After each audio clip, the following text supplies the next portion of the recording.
Hello, my friend and fellow lightworker on the path. Welcome to the channel. I am Josephine Hartman, a certified intuitive healer and Akashic Records practitioner and master teacher.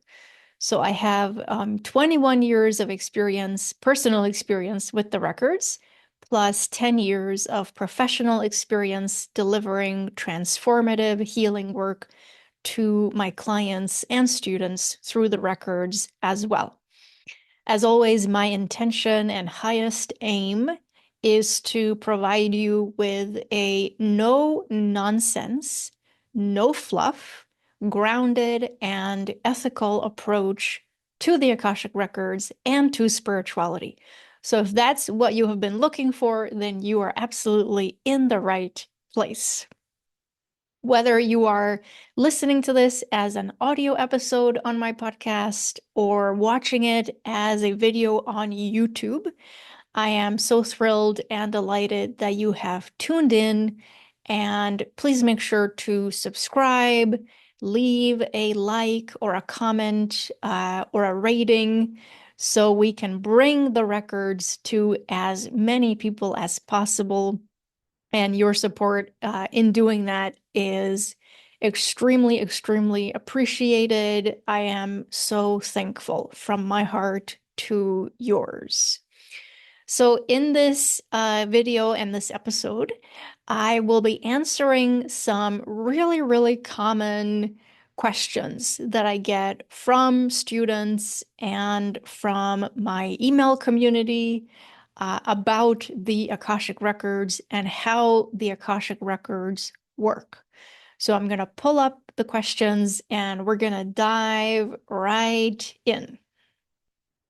So the first question, which I hear all the time, is do you have to be psychic to be able to read the Akashic records? And the answer to that is no. I have been working with the records, as I said at the top of this video, for 21 years personally, 10 years professionally, and I do not consider myself to be a psychic.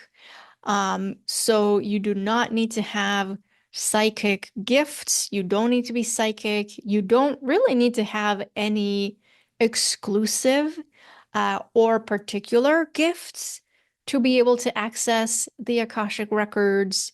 I think of it more as a skill.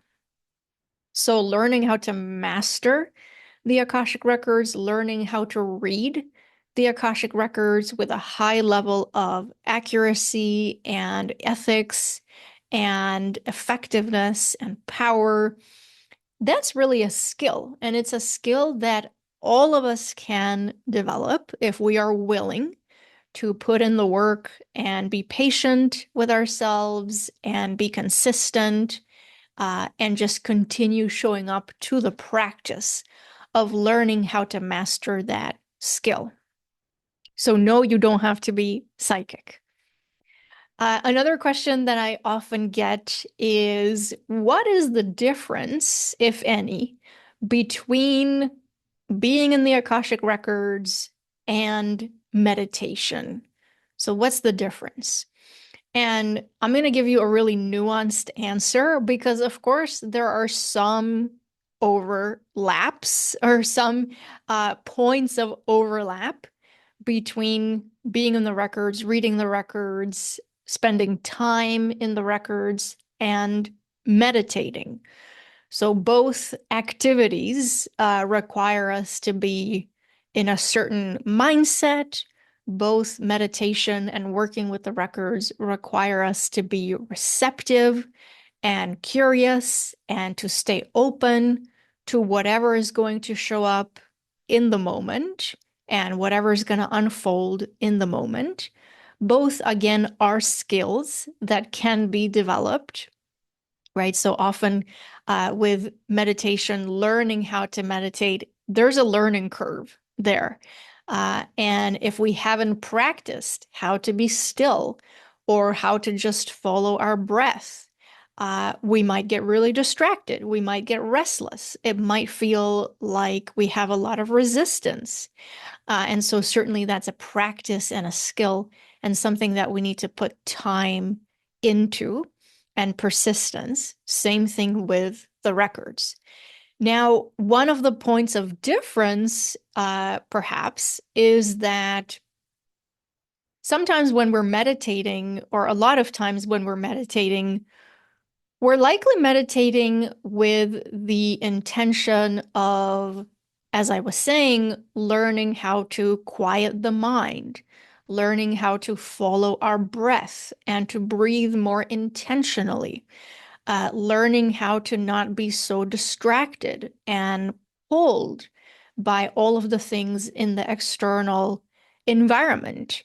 Maybe by meditating, we are trying to get to a deeper place of silence and centeredness within ourselves. Maybe we're meditating to try to expand our capacity to be silent and to be still in a world that is often so chaotic and so noisy. Now, with the Akashic Records, we may be trying to do those things as well, and it's absolutely possible to use the records to expand your capacity to be centered, to be silent, uh, to not get distracted and pulled around by the noise of the world. And with the records, you are also accessing a particular field of consciousness, right? So when you connect to the records, you're setting an intention that you're going to consciously, intentionally connect to this particular field of consciousness and healing, which we call the Akashic Records. So you're going to that particular place with that intention.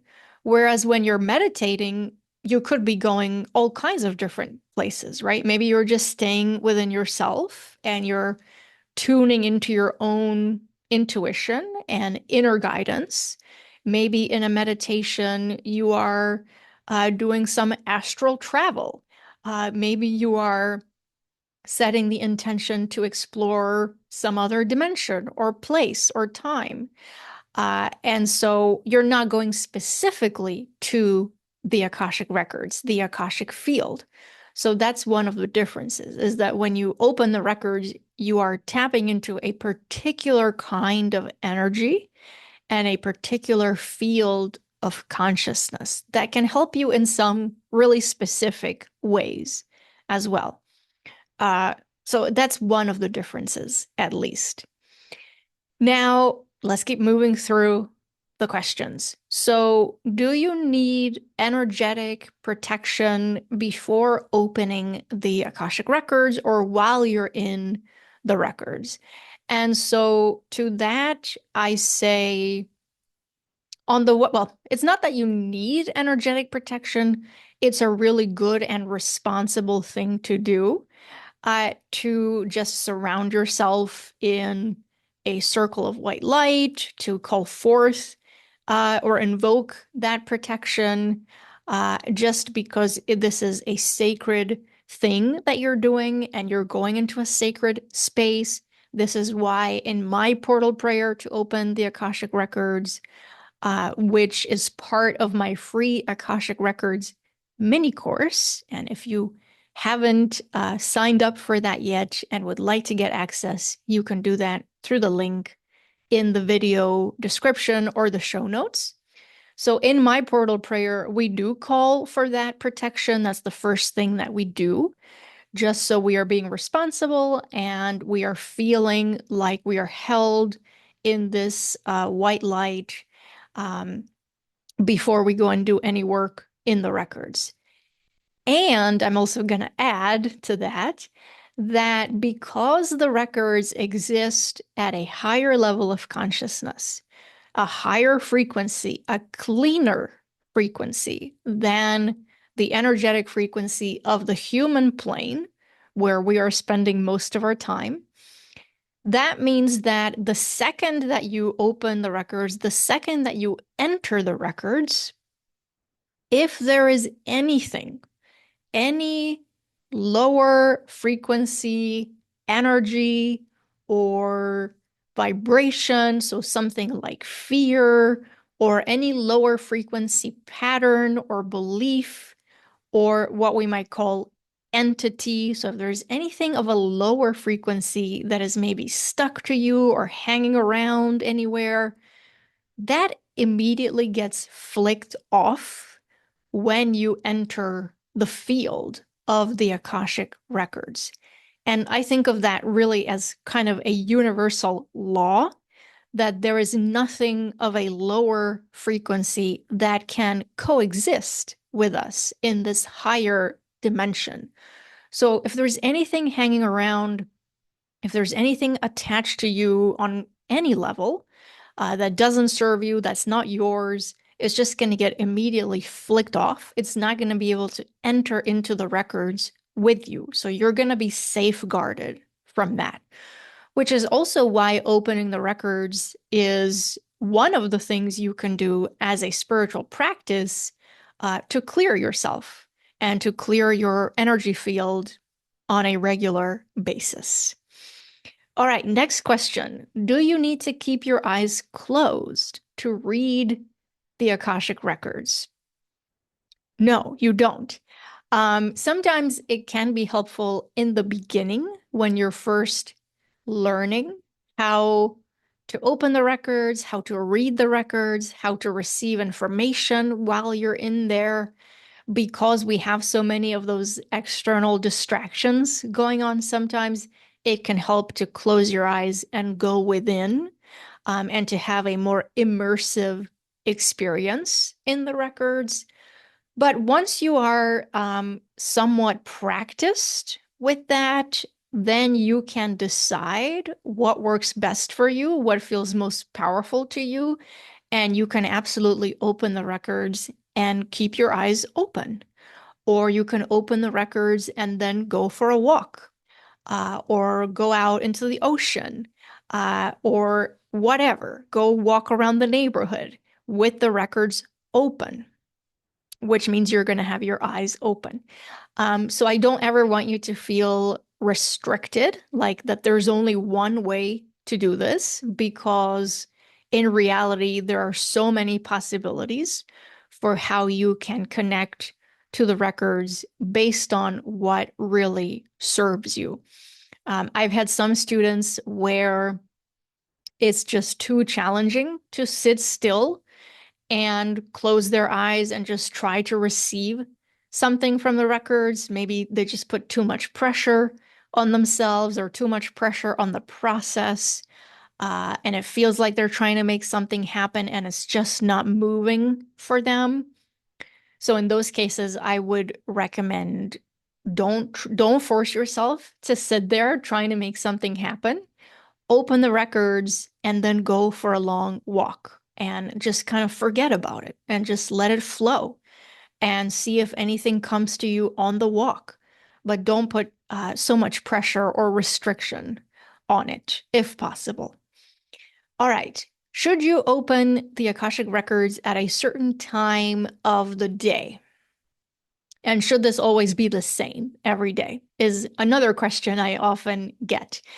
Um, and I'm going to say there are no shoulds in this work if we're doing it, just giving ourselves the freedom to experiment, which is what helps you be really receptive to what you need to receive from the records. So, no, there are no shoulds. You can open the records early in the morning. You can open them in the afternoon. You can open them before going to bed. And then you can close them when you wake up. You can do any and all kinds of different experiments and try all kinds of different things. Again, to see what suits you best, what works best for you, what feels most nourishing and effective for you. But don't put pressure on yourself that you have to open the records every day at the same time, or otherwise it's not going to work for you. Because then you're just putting conditions on this practice, which is not something we want to do. We want to keep it really open and keep it really experimental, as I've been saying. and just allow yourself to go in and open the records when it works best for you, still being consistent, of course, because we want to show up to this practice just as we would show up to the yoga mat. If we're mastering the art and the skill and the practice of yoga, it's going to take more than one time of getting on that mat. So you need to show up consistently, but don't make it so that unless you're showing up every day at the same exact day, this is not going to work for you because that's just a sneaky form of resistance, and just a sneaky ego distraction and interference. We don't want to put those conditions on this in any rigid way. So, similarly, another question I often get is how often can you access the records? And so, my answer to that really depends on, are you just beginning to open the records? So, are you just starting to open the records and becoming familiar with their energy and how it feels to be in the records?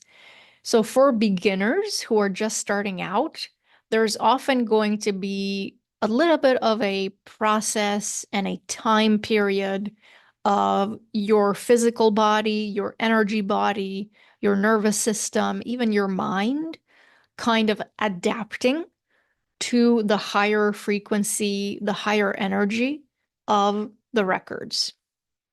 So in that case, I recommend maybe go open the records once, maybe in the morning for 10 minutes, let's say on a Monday, and then kind of wait on Tuesday and Wednesday to see what happens.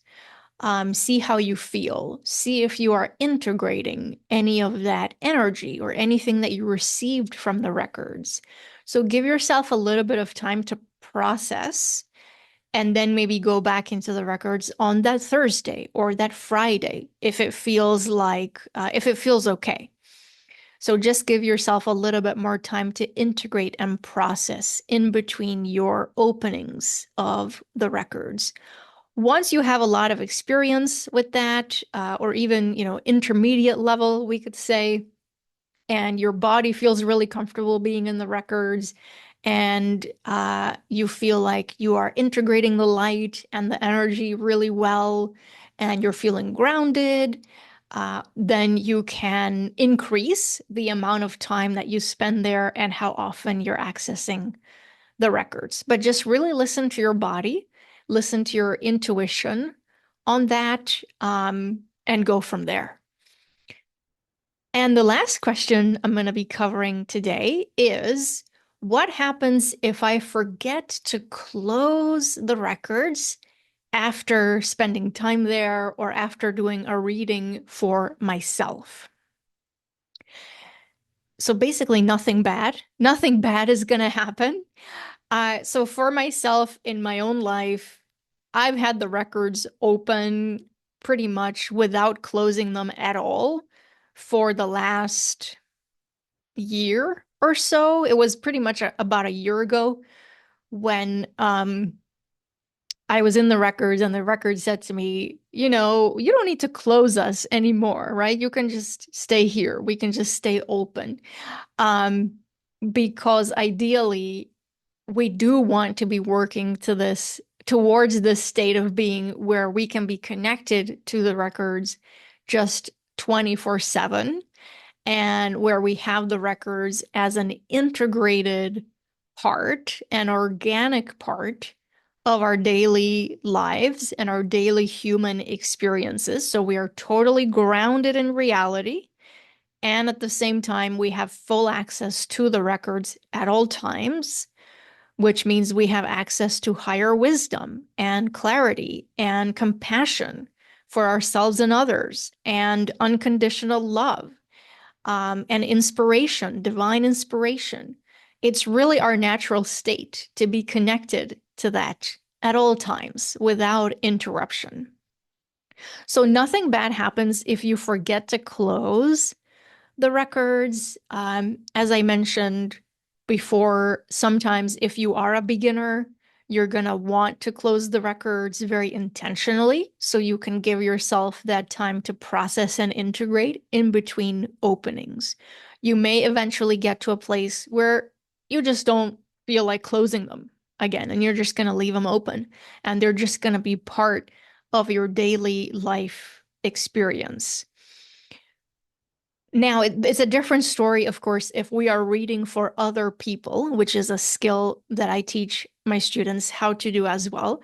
So if you're doing a reading for someone else, then there are some different standards that apply there. So absolutely, we would very intentionally open the client's or the person's records and then very intentionally close them at the end of the session because we no longer have permission to be in their records once the session is complete. But if you are just reading for yourself, if you are just accessing the records for yourself, nothing bad is going to happen, even if you forget to close them. Just when you remember, you can just close them right then and there, and know that everything is okay. All right. So I hope this video and these questions and answers have made sense to you. If this brings up any follow-up questions for you, or comments or experiences that you've had in the records that you want to share with me and with the community, please leave them in a comment below, or you can send a note to me at josephinehartman.com. You can also go to josephinehartman.com, which is my website, to grab that free Akashic Records mini course if you haven't done that yet. Thank you again so much for tuning in. Take really great care of yourself, and I'll see you in the next one. Bye bye.